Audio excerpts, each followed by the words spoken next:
안녕하세요. 김어준입니다. 어제 스페이스X의 로켓 펠컨 헤비가 테슬라 전기차를 화성과 목성 사이에서 태양 주변을 도는 궤도에 올려놨습니다. 그리고 추진체 양쪽에 달려있던 부스터는 계획했던 착륙 지점에 정확히 복귀했습니다. 그 복귀 장면에 저도 모르게 박수를 줬습니다. 사람을 흥분시키는 기업가 정신이라는 게 그런 거죠.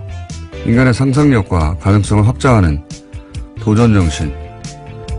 물론 돈을 목표로 한 경영도 룰만 제대로 지킨다면 비판받을 이유 전혀 없습니다. 우리 모두 먹고 사는 문제는 중요하니까요. 그런데 기업가 정신은커녕 룰을 제대로 지키기는커녕 오로지 자기 재산만을 위해서 편법과 범법을 저지른 이재용 부회장을 그냥 석방시켜버리는 판사. 그걸 또 옹호하고 자빠진 언론들을 보면 그런 생각을 합니다. 후져도 너무 후지다.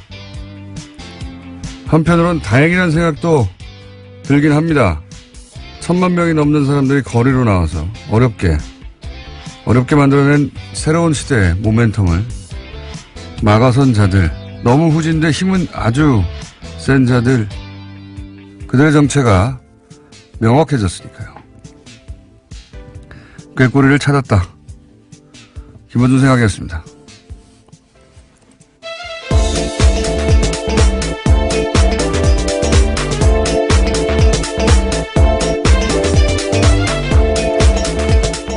시사인의 김은지입니다. 네. 그 노래 알아요? 꾀꼬리. 못 찾겠다 꾀꼬리? 네, 들으면 알 것 같은데요. 잘 모르겠습니다. 꾀꼬리를 찾으셨군요. 네. 못 찾겠다 꾀꼬리 몰라요? 네. 예, 알 것 같기도 한데요. 조용필 씨가 저 공전 히트 몇 년의 노래입니까? 예. 꾀꼬리를 찾았다. 누가 그러는지. 혹시 어제 스페이스X 발사 장면 보셨어요? 장면을 보지 못했고요. 기사만 봤습니다. 장면을 봐야 돼요. 발사 장면은 워낙 로켓 발사 장면이 흔하고 많으니까 그게 아니라 그 양쪽에 달려있던 부스터라고 네. 불리는 보조 추진 장치 있어요. 보통은 이제 그걸 버리잖아요. 그러면 그걸 회수해요, 그냥. 근데 걔들이 똑바로 서서 돌아옵니다. 네, 돌아온다면서요? 그 이야기 듣고는 깜짝 놀라긴 했는데요. 완전 감탄했어요. 예. 그걸 또 그냥 기업 하나가 해냈다는 게 부럽기도 하고. 근데 이 일을 한 일론 머스크 화성에 사람 보낸다는 거 아닙니까? 자기가. 네, 그런 목표를 공공연하게 밝히고 있습니다. 네. 그럼 궤도에 지금 올려놨는데 일론 머스크보다 이재용 부회장이 더 부자예요. 돈은 훨씬 많아요. 조선일보가 또 그 판사 덮어주려고 아주 기사를 썼더라고요. 인터뷰도 하고. 그 얘기는 또 갑자기 일기 시작하면 한참 길어질 것 같으니까. 예. 뉴스 꼭지를 읽으면서 그 얘기는 중간중간에 하죠. 예. 첫 번째 뉴스는 뭡니까? 네, 검찰이 이재용 삼성전자 부회장의 항소심 선고에 대해서 정면 비판했습니다. 법리상으로나 상식적으로나 대단히 잘못된 판결이다라는 건데요. 반드시 시정될 것으로 보인다라고 이야기했습니다. 영장심사나 구속적부심 등 수사 과정이 아닌 본안 판결에 대해서 검찰이 공개적으로 반발하는 것은 이례적인 일입니다. 이렇게 안 하죠. 예. 검찰, 변호사는 양쪽에서 공방을 벌이고 사실 판사가 심판을 보는 법정이기 때문에 검찰이 공개적으로 더군다나 2심 판결에 대해서 이렇게 조목조목 비판하는 거는 저는 본 적이 없어요. 예. 근데 굉장히 조목조목 비판했죠. 예. 네, 어제 국정농단 사건에서 장시호 씨에게는 2년 6개월 실형이 선고됐고 차은택 씨도 21억 원 횡령으로 3년 실형 선고됐다라고 하면서요. 이재용 장충기의 책임이 그 두 사람보다 더 가벼운지 묻고 싶다라고 이야기도 했습니다. 누가 그렇게 생각하겠어요. 예. 장시호 씨도 그렇고 차은택 씨도 그렇고 예. 액수도 더 적어요. 훨씬 더 적고 근데 풀려났고 이 사람들은 이제 감옥에 가 있는 거 아닙니까? 그리고 뭐 저는 다른 이야기도 다른 이야기지만 안정범 수첩. 그렇죠. 예. 본인이 스스로 본인의 생각을 적은 게 아니라 대통령이 한 말을 적은 것이라고 거기 내용은 전부 다 그렇게 직접 얘기하고 그 상황도 구체적으로 얘기하고 뭐 영차 독대에 대해서도 다 얘기했는데 다 인정이 안 됐어요. 다. 다른 재판에서 모두 인정이 되는데요. 유일하게 이 재판에서만. 그러니까 정영식 부장판사만 이것의 증거 능력을 부인한 겁니다. 말도 안 되는 겁니다. 다른 판사들 바보 만든 거예요. 인정하지 않을 수가 없죠. 실제로. 쓴 사람이 대통령 이야기를 직접 쓴 거라고 하고 실제 내용도 다 그 내용이고요. 자기 의견이 있는 게 아니거든요. 거기. 네, 그리고 또 실제로 국정에 반영이 돼서 실행된 내용들이 굉장히 많습니다. 그러니까요. 그걸 보고 어떻게 증거 능력을 부인합니까? 이 말도 안 되는 거고요. 그리고 또 뭐 언론에서도 다 여러 차례 지적했고 또 검찰도 얘기하는데 거기 보면 36억 원으로 이제 뇌물액을 어떻게든 축소하려고 쥐어짜잖아요.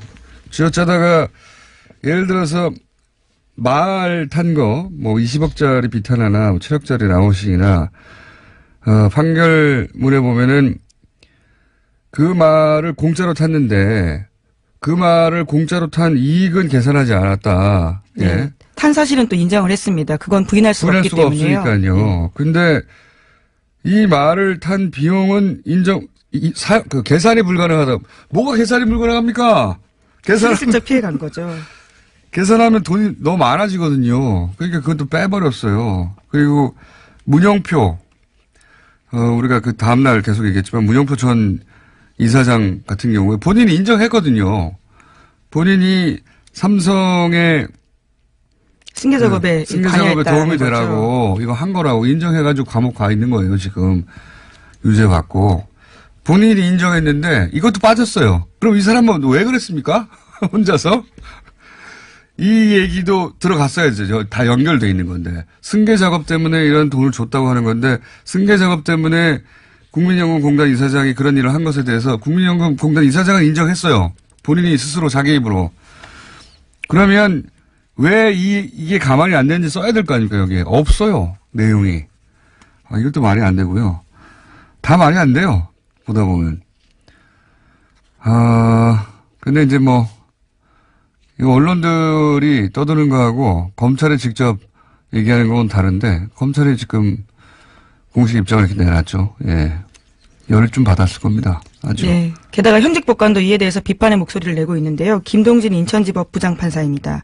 자신의 페이스북에다가 이재용 판결에 대해 동의하지 않는다라고 짧게 글을 썼는데요. 이 또한 이례적인 일입니다. 1심에서 요 얘기 한마디만 더 해야겠네요. 1심에서 그 삼성에서 계약서를 내놨잖아요. 갑자기. 이 말 소유권은 우리에게 있다고. 네. 재판 진행하는 중간에 예. 그랬습니다. 그거를 1심 재판부는 안 받아들였어요. 사실상. 왜 안 받아들였냐. 그 내용이 쟁점을 너무 고스란히 담고 있다는 겁니다.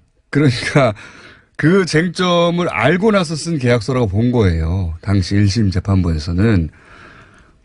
근데 여기서는 그런 것도 없어요. 다 받아줘요, 다. 그냥 삼성의 주장 전체를 다 받아줬다고 보시면 됩니다. 네, 피해자 논리 그 자체가 삼성의 주장이었기 때문에요. 이럴 거면은 핵심입니다. 옷을 벗고 삼성 변호사가 됐어야죠. 참네. 자, 그 다음은요? 네, 이러한 이재용 항소심의 후폭풍이 다른 재판에도 영향을 미치고 있는데요. 앞서 말씀드린 것처럼 정영식 부장판사는 안종범 업무수첩의 증거 능력 인정하지 않았습니다. 이 논리를 고스란히 받아서 주장한 변호사가 나타났는데요. 사기 등의 혐의를 받고 있는 한모 씨의 재판에서입니다. 한 씨는 최순실 씨의 독일 금고지기로 지목되고 있는 데이비드 윤 씨와 함께 개발부동산 사기쳤다라는 혐의로 구속된 바 있는데요. 어제 재판에서 한 씨 쪽 변호인이요.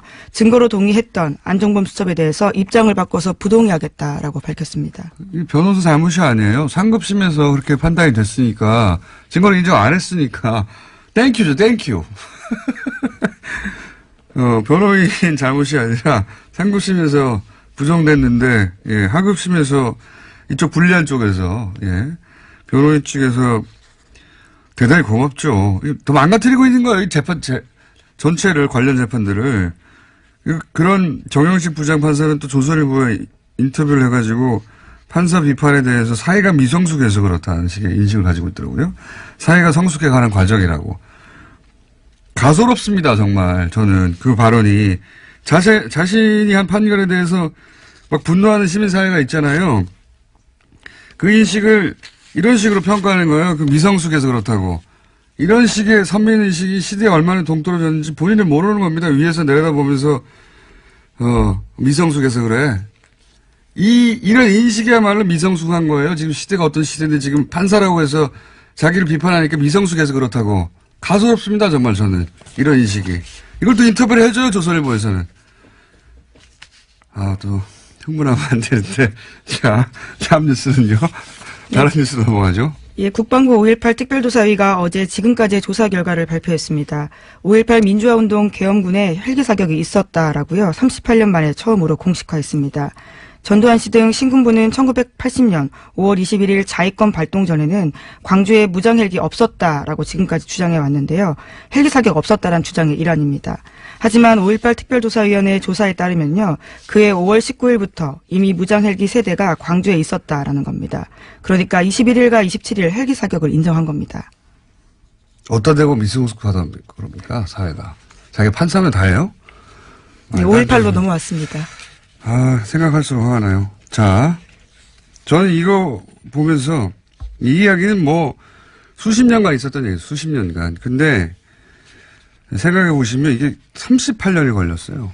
너무나 명백한데, 더군다나 그 김대중 노무현 대통령 10년 시절에도 이게 안 밝혀졌어요. 이게, 뭐랄까, 지금 현재, 이제 이 생각을 하지 않을 수 없습니다. 지금 현재 뭐 국정원이나 각종 기관에서 여러 가지 이게 제대로 밝혀지는 게 쉬운 일이 아니다. 군 내에서 이렇게 내부자들이 조직적으로 은폐하려고 할 때. 그렇죠. 굉장히 이미 조작됐거나 삭제된 증거들이 굉장히 많아서요. 그동안 어려움을 겪었습니다. 이런 명백하게 건물에 남아있는 자국이 있고 본 사람이 수백 명, 수천 명이 넘는데도 이걸 밝혀내는데 38년이 걸리는 거 아닙니까? 이것도 완전히 밝혀진 것도 아니죠. 누가 쐈는지 누가 명령했는지도 나오지도 않았으니까요. 네, 어제 발표에서 그 부분이 빠져서 아쉽다는 평가가 있는데요. 이 또한 조사였기 때문에 강제할 권한들이 없어서 수사로 넘어가야 한다는 목소리가 커지고 있습니다. 그러니까 특조위가 뭐 수사권이 없으니까요. 지금도 역시 예를 들어서 뭐 세월호 특조위 다 될 것 같은데 보십시오. 헬기에서 총을 쏜 것도 기관총을 쏜 것도 38년 지나서야 공식적으로 국방부에서 확인해 주는 거 아닙니까? 예를 들어 세월호 특조위에서 모든 걸 다 밝혀낼 수 있을 거라고 기대하고 사람들이 이제 기다리고 있는데 여기도 역시 해수부나 국정원이나 그 진실 규명을 방해했던 그리고 그 정당의 의원들도 다 고스란히 그대로 있거든요. 이 쉽지 않은 일입니다. 예. 네, 세월호 특조위 2기 관련해서도요. 오늘 아침 한국일보 보도가 있는데 1기 때 이미 여당 추천, 그러니까 새누리당 추천으로 유족들의 반대가 있었던 인사를 다시 추천하려고 한다는 내용도 있습니다. 당연히 그러겠죠. 그때 그렇게 해서 방해에 성공했으니까요. 그런 생각을 합니다. 저는 이게 이런 일도 38년이 걸리는구나. 세월호도 또는 뭐 다른 사건들 4대강을 비롯하여 많은 사건들 이미 한 10여 년 세월 동안 4대강만 하더라도 10여 년까지 안 되고 한 7, 8년 이상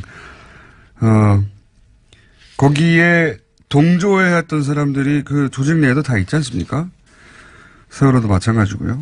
다른 사건들도 마찬가지고 그게 쉽지 않은 일이다. 관심을 계속 가져야 된다는 생각이 듭니다. 38년이 수천 명이 보고 탄 총을 쏘는 흔적이 빌딩에 고스란히 있는데도 그냥 아니라고 박박 우기면서 38년 보낸 거잖아요. 그 문재인 대통령이 이거는 반드시 밝혀내야 되겠다고 대통령의 의지로 밀어붙여야 간신히 쏘긴 쐈다 여기까지 오는 거예요. 그래도 아직 갈 길이 멉니다. 결국 책임자가 누구냐라는 부분이 핵심이기 때문입니다. 알겠습니다. 이게 과거의 일만이 아니라 지금도 그렇다 이런 생각하게 됩니다. 다음 뉴스는요. 네, 자유한국당이 어제 국회 상임위 일정 전면 보이콧을 선언했습니다. 자유한국당의 보이콧으로 2월 임시국회 일정에 차질이 빚어질 예정인데요. 자유한국당의 보이콧 결정은 강원랜드 채용비리 수사 외압 의혹에 휩싸인 권성동 법사위원장과 관련되어 있다라는 해석이 나오고 있습니다. 그랬겠죠. 예. 근데 이제 친박 의원들 불려갈 땐 조용해요. 예. 극명한 대비를 잘 비교해 보십시오. 친박 의원들 많이 불려갔어요, 최근에. 근데 권성동 의원은 안 된다 이거겠죠. 예. 근데 이제 검찰에서 독립적으로 수사를 하겠다고, 예. 춘천지검에서 다, 사건 파일을 받았다고 하니까. 네, 수사단이 꾸려졌습니다. 별도로. 검찰 자체 내로 되겠나 싶은 걱정도 있긴 합니다만, 이거 제대로 못하면, 이재용 부회장 수사에 대해서 열받는 것도 스스로 자격 상실하기 때문에 이번엔 좀 기대해 봅니다. 예. 자, 다음 뉴스는요? 네, 요즘 포털 사이트에서 온라인 댓글 작업이 이루어지는 정황에 대해서 JTBC가 보도했습니다. 실제 댓글 작업의 일부에서 조직적으로 이루어지고 있는 정황을 제보받았다라는 건데요. 지난 1월 20일 독일에서 서버를 둔 계정에서 이메일을 받았다라고 합니다. 이 이메일을 보면요, 모니터 요원 매뉴얼이라는 파일이 있다고 하는데 문서에는 네이버 기사 링크를 공유하고 좌표를 찍어라라는 등의 구체적인 지시를 했다라고 합니다. 또한 USB와 텔레그램을 이용해서 보안을 지키면서 흔적을 남기지 말라고 했다고 합니다. 뭐 제가 작년 12월부터 옵션 열기 때부터 쭉 해왔던 얘기인데 거기 관련 꼭지가 2개가 있었네요. JTBC는. 예. 예, 또 좀 더 자세한 내용들이 있는데요. 관련된 문건에는 공통 아이디로 접속해 추천된 기사를 파악하라라고 강조하고 있는데요. 이에 대해서 3개월 동안 네이버 접속한 기록을 보니까 한 아이디에서 IP 주소만 2,600개가 넘었다라고 합니다. 특히 지난해 12월 23일에는 하나의 IP로 1시간 42분 동안에 400여 개나 로그인과 로그아웃을 반복했다라고 하는데요. 이것은 컴퓨터 프로그램으로 자동 접속한 흔적이다라고 보고 있습니다. IP 주소가 이렇게 많은 건요. JTBC 보도는 뭐 최대 2,600대 컴퓨터에서 접속한 걸로 보던데 이건 이제 VPN망 같은 거 가상 IP를 사용하면 한 사람도 혼자 앉은 자리에서 2,600 할 수 있어요. 예. 만들어낼 수 있습니다. 그러니까 이게 2,600대 최대 2,600대 컴퓨터에서 접속했다기보다는 IP를 그렇게 돌렸다고 봐야 되고, 프로그램을 계속 쓴 거죠. 예, 같은 아이디로 같은 댓글을 반복하기도 하고요. 다른 아이디로 같은 댓글을 쓰기도 합니다. 예. 이게 옵션 열기 지적했을 때 작년 제가 12월 둘째 주거든요. 근데 이게 시작된 게 작년 12월 첫째 주에 본격적으로 시작했어요. 그런 이유가 있습니다. 그런 이유가 있는 게 작년 11월 말에 네이버에서 댓글 규칙을 바꿨어요. 예, 요거는 제가 좀 길어지는 얘기일 것 같아서 내일이나 셀프 미니 다시 한번 하기로 하고 제 전문 분야거든요. 이런 거 나올 거라고 그랬잖아요, 제가.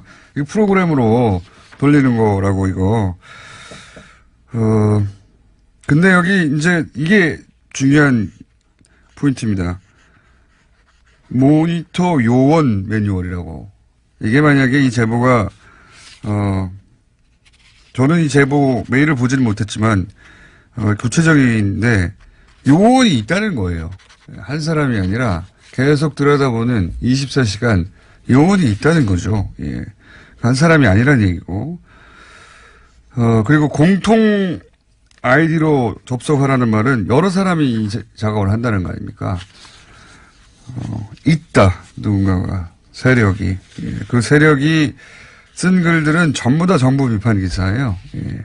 요거 관련해서 제가 이때까지 파악한 정황 가지고 미니 한번 하죠, 뭐.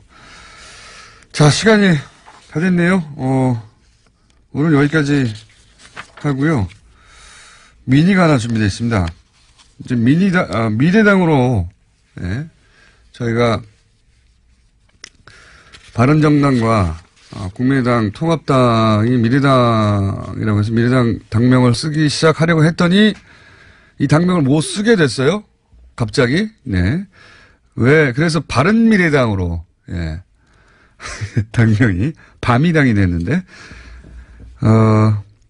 이게 어떻게 된 일인지, 이 미래당을 못 쓰는데 결정적 역할을 한 우리미래당의 김소희 공동대변인 잠깐 연결해서 전후사항 좀 들어보겠습니다.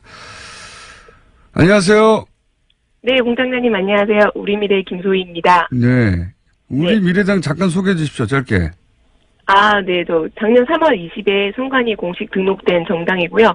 2030 청년들이 주도하는 정당으로 청년 독립, 국민 주권, 기본소득, 통일한국 이렇게 4대 정책 말하고 있습니다.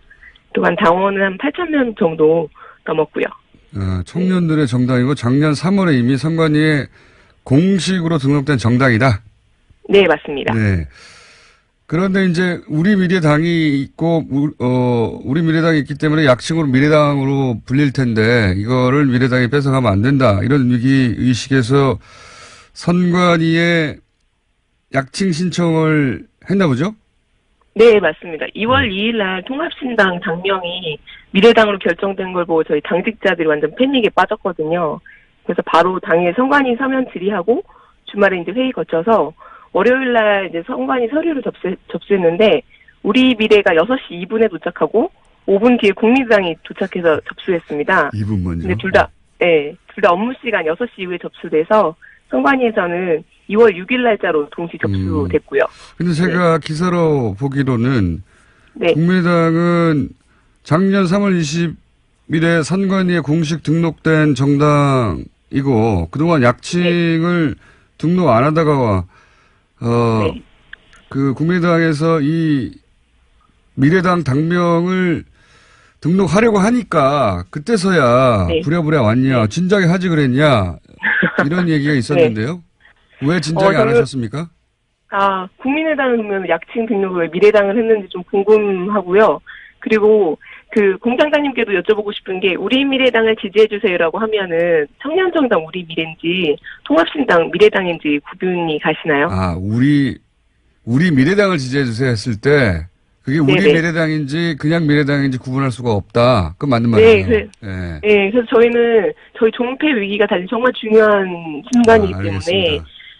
그렇게 했습니다. 그전에는 미래당이라는 게 생기질 않았으니까 약칭 등록할 필요가 없었고. 다른 국민의당도 약칭이 없었죠. 그걸 미래당이라고 지으면서 우리 미래가 있는지 몰랐겠죠, 그쪽에서는. 아니요. 좀 몰랐다고 하기에는 저희 3월 20날 선관위 등록됐다고 했잖아요. 네. 제가 그날 행사를 하나 했는데 정책 토론회를 그때 안철수 대표님과 했습니다. 그 자리에 그때 우리 미래당에 오셨어요? 네, 오셨어요. 그때 김대동 자문위원장님하고 저희가 자문위원장님이 김대동 씨세요. 그래서 많은 분들이 보셨을 텐데 안철수 씨랑 김대동 씨랑 이렇게 카드로 그 사진은 먼저 있습니다. 살점 벌렸던 영상이 저희 행사에 와서 하셨거든요. 네. 그리고 그 10월 달에 국민의당 행사에 저희 정책팀장님을 초청하셨어요. 그래서 근데 모르셨다고 하면 저희는 할 말이 없습니다. 그렇군요. 몰랐을 리가 없는데 그렇게 정했고 그것이 이제 우리 미래의 존립을 위협하는 약칭 등록을 하지 않으면 안 될 절박한 상황이어서 어쨌든 결국은 우리 미래당의 손을 선관위가 들어줬어요. 네. 네. 축하드리고요. 네, 감사합니다. 그러면 이 덕분에 우리 미래당이 널리 알려졌으니까 안철수 대표에게 화한 정도 보내세요. 고맙다고. 네, 한번 검토해 보겠습니다. 네. 우리 미래당 소식은 다음에 한번 기회 되면 저희가 초대해서 들어보기로 하고요. 오늘은 전후 사정이 어떻게 됐나 한번 들어보려고 연결했습니다. 오늘 말씀 감사합니다.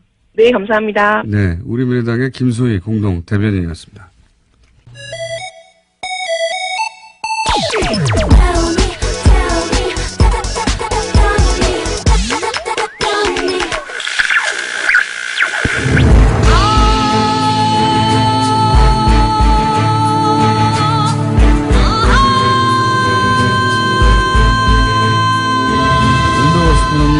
네, 서라운드 방송 더불어민주당 박영선 의원 나오셨습니다. 안녕하십니까? 네, 안녕하십니까? 자유한국당의 나경원 의원 나오셨습니다. 안녕하십니까? 네, 안녕하세요.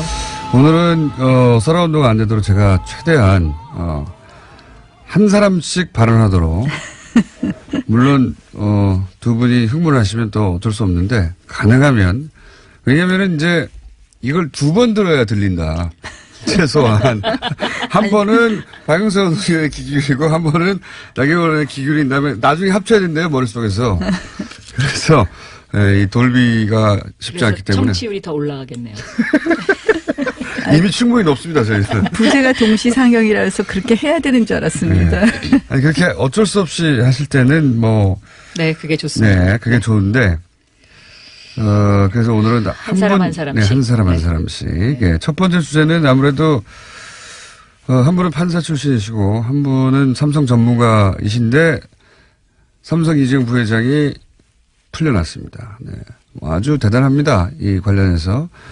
이걸 적극적으로 옹호하는 언론도 많고요. 또 시민사회 비판도 또 많습니다. 우선 여당에서 한마디 하시죠. 저는 이 판결이 집행유예를 위한 짜맞추기 판결이다라고 봅니다. 오죽했으면은 법원 내부에서도 이것은 이 판결에는 동의할 수 없다라는 그 페북이 올라오지 네. 않았습니까? 김동진. 네, 상당히 저는 맞아요. 이게 후유증이 굉장히 오래 갈 것이다라고 생각을 합니다. 왜냐하면 제가 지금 이 판결문을 들고 나왔는데요. 네. 이 판결문을 쭉 읽어보니까 160페이지짜리. 네, 예. 1심 재판을 뒤엎는 논리가 그 줄 많이 폈네요. 네. 첫째 근거가 없습니다. 그러니까 예를 들면은요. 삼성이 살시도를 사준 것으로 생각하였다는 정유라의 진술. 네. 이것을 다만 추측에 불과하다. 이렇게 규정을 해버렸거든요. 네. 그런데 정유라가 삼성이 사준 것으로 생각하고 말을 탔다라고 얘기했는데 판사가 자기 어떤 충분한 근거 없이 이것을 그냥 추측으로 판사가 몰아붙였죠. 추측을 했다 오히려. 네, 판사가 추측으로 오히려 몰아붙이고요. 이런 논리가 이런 거죠. 말을 탄 게 아니라 말 안장에 올랐을 뿐이다. 뭐 그 정도의 논리 아닌가. 또 예를 들면 안종범 수첩도요. 안종범이 진술을 합니다. 뭐라고 진술하냐면 박 전 대통령이 말하는 내용을 그대로 받아 적었을 뿐 자신의 생각을 가감하지 않았다. 실제 박아 적었을 수도 있어요. 네. 꼬박꼬박 이렇게. 네. 그런데 이것도 그냥 자기의 그 개인적인 어떤 판단에 의해서 1심을 뒤집어 버려요. 네. 다른 재판에서도 인정됐죠. 안정범 수첩. 그렇습니다. 그리고 특히 이제 안종범 수첩의 이 이제 인정 문제는 장시호라든지 문영표라든지 지금 현재 감옥에 가 있는 분들 여기 다 인정했거든요. 문영표 그 장관 같은 경우에는 2심에서 이것을 인정을 했어요. 그러니까 1심, 2심 다 인정을 한 건데 다른 재판부와의 양형의 형평성 문제도 저는 이거 굉장히 심각하다고 생각해요. 또 이 36억 원만 깎아서 인정을 하지 않았습니까? 그러니까 이 액수 50억 원 미만으로 무조건 줄여야 하니까 왜 집행유예를 해주기 위해서. 네. 그리고 10년 이상이 되니까. 그렇습니다. 55 넘어가면. 예. 네. 그런데 이 부분도 저는 이 판결문을 쭉 읽어봤을 때 왜 36억 원이어야 되는지 예. 왜냐 말을 공짜로 타고 차량을 공짜로 빌렸으면요. 네. 그 공짜로 탄 것 자체가 뇌물이죠. 네. 그리고 그것을 차량을 내가 렌트하고 말을 빌렸다고 하더라도 충분히 그거는 돈으로 계산할 수 있는 있는데. 근거가 충분히 있거든요. 네. 근데 이런 부분을 다 그냥 무시하고 넘어갔어요. 돈이 많아질까봐. 네. 네. 자, 그리고 여기까지 또 한 일단 가지는 뭐가 합니까? 최지성. 너무 한꺼번에 많이 하셔가지고. 기다리라고 그래서 계속 기다리고 있어. 최지성, 장충기 이분들까지 다 집행유예가 됐거든요. 다 풀려났죠. 네. 네. 그래서 이것은 저는 완전히 그 집행유예를 위한 짜맞추기 판결이다 이렇게 네. 생각합니다. 요것도 판사 출신이시라 또 전문 영역이라 또 좀 유리할 것도 같습니다. 저는 이제 네. 뭐 판사 출신으로 네. 사실 지금의 이런 좀 어떻게 보면 일부 국민들께서는 이것이 과연 상식에 맞느냐 이렇게 많은 국민들이라고 하셔야 될 분노하시는 겁니다. 분들이 예. 계시겠지만 예. 너무 돈 없는 비판이 이어지고 있다. 이것은 삼권분리 원칙을 정말 크게 훼손하는 것 아닌가 하는 그런 이제 일단 그 걱정을 합니다. 사법과 국민의. 왜냐하면 네. 저는 이 재판의 결과에 있어서 법리 문제나 이런 부분은 대법원에서 바뀔 수도 있다고 생각을 합니다. 아, 그래요? 사실 바뀔 수도 있는 부분이 있어요? 보시기에? 저는 그렇게 봅니다. 네. 그래서 어떤- 아니 뭐 그거는 저도 이제 그런 가능성이 있다는 거지 그게 틀렸다 맞았다 그걸 제가 지금 말씀드리기는 어려운데요. 제가 이제 먼저 삼권분립에 대한 도전을 말씀을 드리면 네. 저는 법원 내부의 판사가 동의할 수 없다. 저도 판사 해봤지만요. 저희가 판사들이 늘 하는 이야기가 있습니다. 다른 판사들의 재판에 대해서는 기록을 보지 못해서 내가 대답 못하겠다라고 얘기합니다. 결국 그 기록이 뭐 많은 부분을 우리가 언론을 통해서 알지만 과연 기록이 어떻게 꾸며져 있는지는 저희가 모르기 때문에 판사조차도 그런 비판을 한다는 것에 대해서 이것은 좀 지나치지 않느냐 이런 생각을 하고요. 그만큼 특히 판결이 또 받아들일 수 없는 거 아닌가요? 법원 내부에도 뭐 아주 심한 이야기들 뭐 석궁이라든지 이런 이야기가 나오지만 이러한 돈 없는 비판을 주도하는 것이 여권의 정치인들이다. 아, 정치인이 부추겨서 제가 좀 입에 담기 그런데 뭐 침을 뱉고 싶다. 뭐 재판이 아니라 개판이다. 뭐 이런 부분 이런 표현 같은 것은 너무 원색적이지 않나 이렇게 생각을 합니다. 그래서 아마 정청래 의원이 했을 거예요. 전화에. 제가 누구라고는 말씀 안 드리겠습니다. 그래서 저는 사실 일단은 김명수 대법원장이 이쯤 네. 해서 이 사법부의 독립에 대해서 이렇게 되면 판사들이 결국은 여론 재판을 하게 되거든요. 그래서 이 부분에 대해서는 김영수 대법원장님의 좀 메시지가 있어야 되는 것 아닌가라는 부분을 지적을 사법부의 독립이 하고요. 걱정된다. 예. 이 그다음에 사법부의- 이제 이 재판에 대해서 말씀을 드리면 사실은 이제 뭐 박영선 의원께서 많은 지적을 하셨지만 아까 말씀드린 것처럼 일부 국민들, 그러니까 뭐 많은 국민이든 일부 국민이든 이 재판의 결과에 대해서 여러 가지 비판도 있을 수 있겠습니다. 그러나, 의원님이 보시기에 좀 이상한 부분은 없습니까, 혹시? 저는 저는 이 핵심만 읽었어요. 판결문 다는 읽지 않고 네. 법원에서 발표한 내용만 읽었는데요. 보면 결국 형사소송법의 원칙에 충실했다 이런 이야기를 하는 건데, 다툼이 있을 여지는 있다고 봅니다. 어느 예컨대 부분에 있습니까? 이 국외재산 도피 부분 같은 것은 네. 이것을 뇌물에 수반되는 행위를 보아서 무죄로 판단했는데 이 부분은 대법원에서 치열하게 공방이 있을 거라고 생각을 하고요. 본인이라면 어떻게 그밖에 하셨겠어요?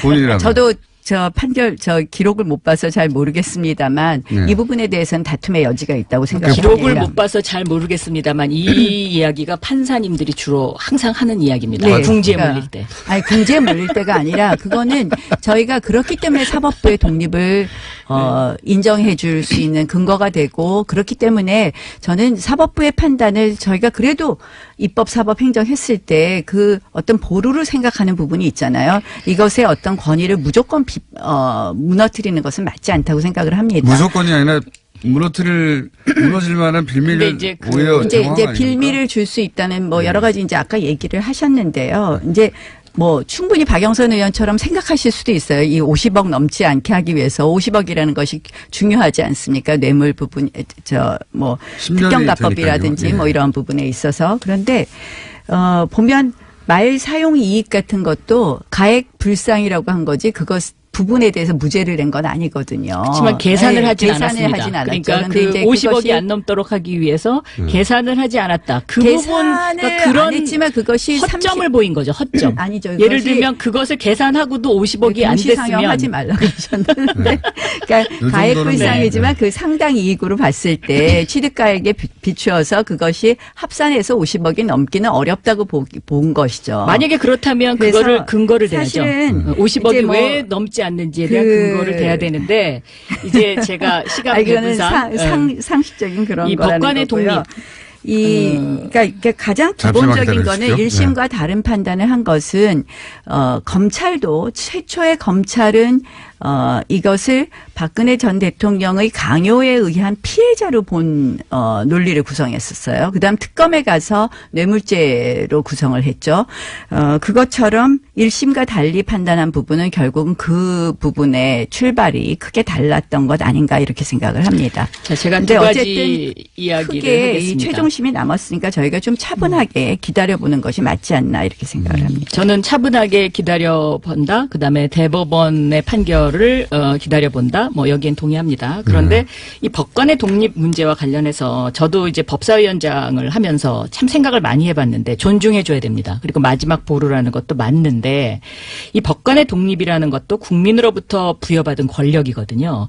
그래서 개별 판사 마음대로 재판을 좌지우지하라는 뜻은 절대로 그건 아닙니다. 아니죠. 예. 그런데 법과 이번 양심에 판결문을 따라서. 보면 이 판결문은 전반적으로 1심의 그 근거를 뒤집을 만한 논리를 제공하지 못하고 있습니다. 그래서 그런 점에서 저는 개별 판사의 어떤 그 자의적인 해석이 너무 지나치게 많이 들어갔다라고 봤기 네. 때문에 제가 법관 개인과 삼성의 그런 어떤 유착이라고도 볼 수 있는 거 아니냐 이제 이런 얘기를 했던 것이고요. 근데 그다음에 박영선 의원님이 좀 지나치게 말씀하셨더라고요. 법사위원장을 하셨는데 뭐 형사 13부를 신설해서 일부러 맡긴 것 아니냐. 이 컴퓨터로 형사 13부 논리는 조금 이따가 컴퓨터로 얘기하고요. 배정했다는 건 이제 네. 시간 다 조금 지났으니까 이따 다음 이슈로 얘기하고. 가셔야 될 것 같습니다. 저 형사 그 컴퓨터로 배정하는 거 다 아시면서 그런 말씀을 하신다든지 또 뭐 김진태 의원 뭐 친인척 관계도 말씀하셨는데 저는 이것도 처음 봤어요. 이게 질의서에 있어서 이거는 얘기하는데 법원에서 아주 파다하게 퍼진 소문이고. 그러니까 이제 우리가 이런 그러면- 식의 비판을 해서는 안 된다고 그럼 생각을 한 가지만 합니다. 제가 여쭤볼게요. 자, 이제 다음 주제 할 시간인데요. 저희 주제 아니, 두 개를 그다음에 갖다가 시간은 제가 정합니다. 국정교과서 그다음에 문제를 이제 하셔야죠. 그 나 이제. 의원이 그렇답니다. 하신 예. 얘기 중에 예. 이제 피해자, 그러니까 강압에 의해서 이재용이 강압에 의해서 박근혜 대통령의 피해자다라는 거잖아요.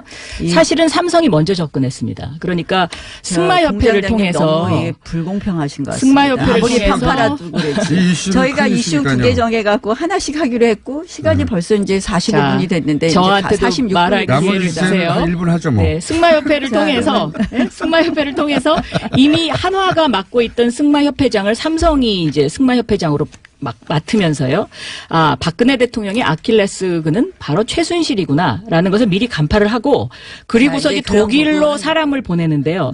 이거는 삼성이 먼저 박근혜 정부한테 접근을 했기 때문에 피해자가 이 아니다. 부분과 그러니까, 관련해서는 예, 피해자라고 볼 수가 없는 것이고 그러니까 이제 저 대법원 한 가지- 판결을 좀 기다려 보죠. 또 한 가지 이제 중요한 것은 부분, 묵시적 청탁 부분 36억 원이라는 뇌물을 받았는데 이게 집행유예가 가능하냐? 이 질문을 저는 나경원 판사님에게 던지고 싶어요. 그거 가능하더라고요. 아니 그러니까 30 보니까. 아니 그게 가능하더라고요. 사회적인 우리 국민이 아니, 정의를 추구하는 국민들의 입장에서 봤을 때 법률적으로는 가능하더라고요. 그런데 그럼 5,900만 원어치 뇌물 받은 사람은 왜 감옥에 있냐 지금 집행유예 안 되고 그러니까 이게 박채윤 같은 예?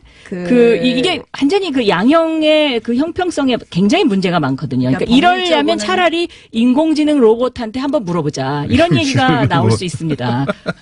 양양위원회 기준을 아시다시피 입력한. 이제 예. 뇌물이라는 것도 전체적으로 액수만 갖고 비교하지 않는 건 잘 아실 겁니다. 그러나 전체적인 이 액수는 사건의 내용과 이런 걸 같이 보는 것이고요. 그래서 36억 원이라는 액수는 일반 그것이 국민들이 법률을 위반한 평생 건 동안 아니고 만지지 못하는 돈일 수도 이건 있거든요. 법률을 위반하지 네. 않은 것, 그러니까 법률에 따라서 가능하더라고요. 집행유예가 그렇긴 한데 그것이 과연 적정하냐에 대해서는 서로 다른 판단을 할 수 한 있다고 가지 생각을 여쭤볼게요. 합니다. 제가 예. 판사님 판사를 해보신 분으로서 이 안종범 수첩을 증거 능력 인정하지 않은 건 말이 되는 겁니까?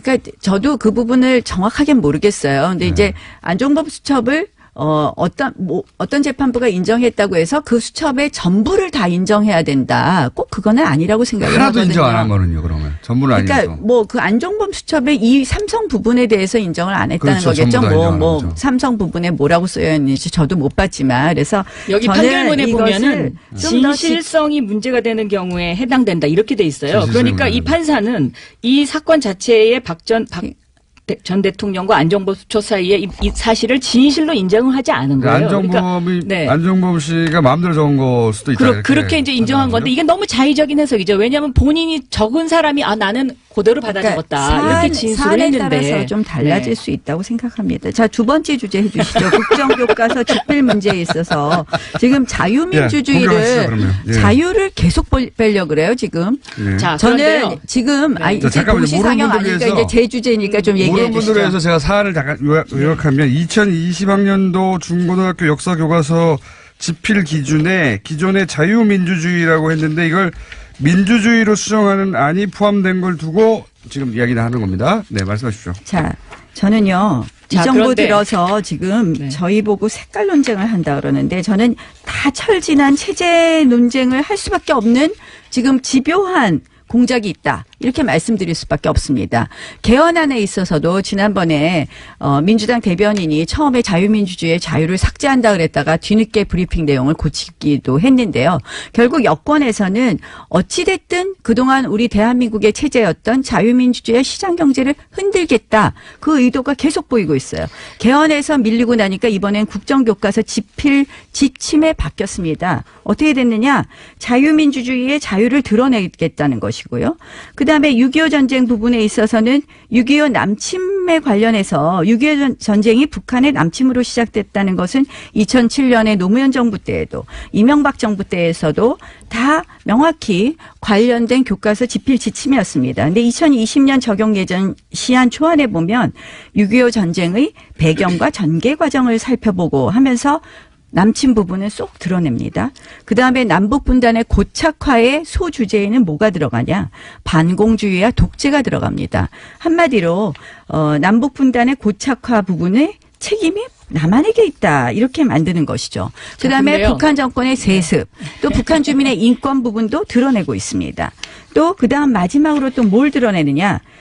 새마을운동은 또 드러내면서 결국 우리의 경제 성장도 이것이 한국이 잘해서가 아니라 세계의 체제상 그렇게 된 것이다. 다 이렇게 얘기하셨죠? 얘기하고 있습니다. 자, 이제 이 그래서 저는 자유민주주의 이번 잠깐만요. 정부가 이러시고. 시도하는 네. 것은 네. 결국 대한민국의 정통성을 부정하고 대한민국의 자유민주주의를 부정함으로써 결국 통일 후에 대한민국의 형태가 자유민주주의를 빼고 나면요. 북한이 채택하고 있는 인민민주주의에 인민을 붙일 수도 있는 것이고요. 그러니까 우리가 지금 북한 사람 되려고 이런다고 보시는 겁니까? 저는 열어놓는 거라고 생각을 합니다. 너무 많이 나가신 거 아니에요? 아니요. 자, 저희가 그렇게 웃을 문제가 아닙니다. 제가 이 예. 부분은요. 정말 걱정이 돼서 그럽니다. 알겠습니다. 자유민주주의의 자유를 드러내면 걱정하실 민주주의 수 있죠. 앞에 여러 가지를 꾸밀 수 있습니다.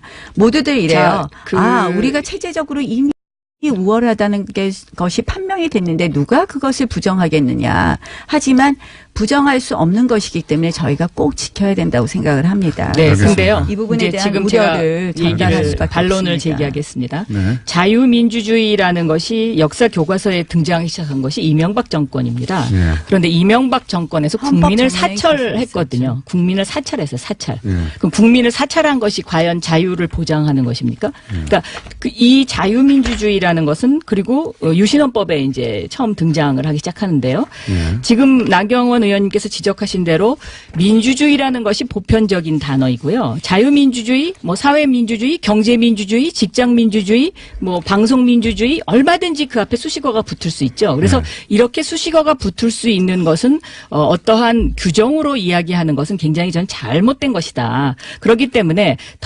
더군다나 자유민주주의는 자유주의와 민주주의가 합쳐진 것인데 이 자유주의의 근간은 개인주의를 더 추구하는 사람들에 의해서 만들어진 단어이거든요. 근데 이 단어 자체를 보수 정권이 지금 잘못 사용하고 있는 거죠. 오히려 진보적인 사람들이 추구하는 그런 어떤 그것인데 이것을 그냥 단순한 자유 근데 자유민주주의라고 강조하면서 민간인 사찰을 한 그런 정권이라는 면에서 봤을 때 이것은 제가 보기에는 완전히 국민을 호도하는 거예요. 호도하는 것이고 가장 중요한 그다음에 것은요. 그 아까 전쟁도요. 6.25 전쟁이라고 우리가 보통 얘기하지 6.25 남침 이렇게 얘기하지 않지 않습니까? 그런데 꼭 6.25 남침을 집어넣어야 된다. 저는 거기 동의합니다. 그리고 이낙연 어제 국무총리도 동의한다고 하셨어요. 이거는 그 정부의 입장이 아니다. 이제 이렇게 이야기를 하셨는데 저는 이런 그 이념 논쟁을 계속할 게 아니라 교과서 문제는 따로 교과서위원회를 만들어서 거기에 집필자들을 다 공개하고 거기서 논의를 하는 것이 맞지. 정권이 바뀔 때마다 이런 어떤 그 이념에 관해서 동의하는데요. 이야기하는 것은 저는 자유가 진절치 일분밖에 안 않은 남았는데 장면이 마음대로 아니고요. 자유와 평등 중에서 진보는 평등을 강조하는 거고 보수는 자유를 강조하는 거 아닙니까? 자유, 평등, 게다가 정의 이 세 가지 자유주의라는 것은 개인을 규율하는 법이 어떻게 해야 되느냐의 문제에 있어서 개인의 자유를 강조하는 거 아닙니까? 우리가 결국 개인의 자유를 강조하면서 민간인 사찰을 하는 국민을 사찰을 하는 정권. 이거는 정말 제가 보기에는 정말 근본적인 어불성설이고 아니 그러한 네? 부분이 잘못된 부분에 대해서는 저희가 국정원을 동원해서 반드시 도청하고 뭐 법적으로 이게- 의뢰를 해야 되고 이게 말이 됩니까? 잘못된 부분에 대해서는 글씨로만 저희가 강조하고 고쳐야 되는 건 그리고 맞습니다. 그러나 국정원에서 우리가 도청하고 저는 이건 아니다. 갑자기 체제의 근본을 얘기하는데 이상한 이야기를 하십니까? 아닙니다. 그러니까 저희는 그냥 민주주의 때문에 자유민주주의가 차라리 더 중요한 보편적인 거죠. 단어 민주주의 아니죠. 그건 이것을 보편적인 갖다가 단어가 아니죠. 이야기를 민주주의 하고 앞에 인민민주주의가 나경원, 붙으셔도 나경원. 되겠습니까? 네. 저는 정말 걱정됩니다.